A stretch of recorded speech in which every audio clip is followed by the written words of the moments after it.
If you are given a chance to meet one of those people who are mentioned in the Bible, who would you meet and why? Tuende kazi. Yeah, naweza penda kumit Faith. Mtoto Abraham.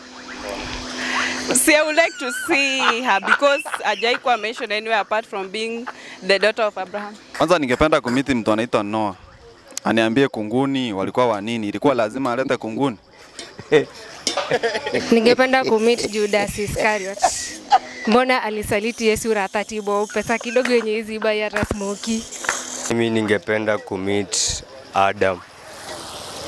Aniambie mbona alikubali kukula hiyo matunda alipewa na Eve. Mimi ningetamani tu kukutana na huyu Moses. Jamaa aje anaenda anatoa watoto wa wenyewe Egypt na ajui penya na wapeleka. Na pia kuwafikisha. Abraham. Because he has faith. Neza meet Jacob. Juu alikuwa patient hadi akapewa wanawake wawili. After working for 14 years akapewa kwanza. Juu wote walikuwa ma sisters. Ningetaka ni meet Joseph. Juu mbona kate huyo mama na alikuwa mrembo. Alikuwa na kila kitu. Na most wanaume wengi hawezi kata ukipewa. Mbona yeye akatae? Nataka tu kuona huyo Noah bwana. Design ndo alichukua wanyama wote kuweka kwa safina. Mpaka umbu.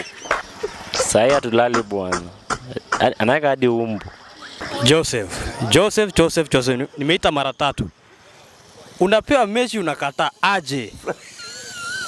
Ningependa kumit Jonah. Like mbona katae vitu ya Mungu ya pili? Alisurvive aje kwa samaki. Siku 3 hakuli, hapiki. Noah. Kwa sababu Noah alitengeneza safina na akaita watu wengi wakakuja ndani huku. Solomon maze. Solomon maze. Juu mse kukula bibi 700. Alafu kuwa manage, alafu kuwe na concubines kando yako na wasikucheat. Maze Solomon wala hivi tena. Solomon. Juu kama kumanage mmoja sahi ni ngori, nahitaji notes. Solomon maze, I'm coming for you. Nahitaji notes. Thank you.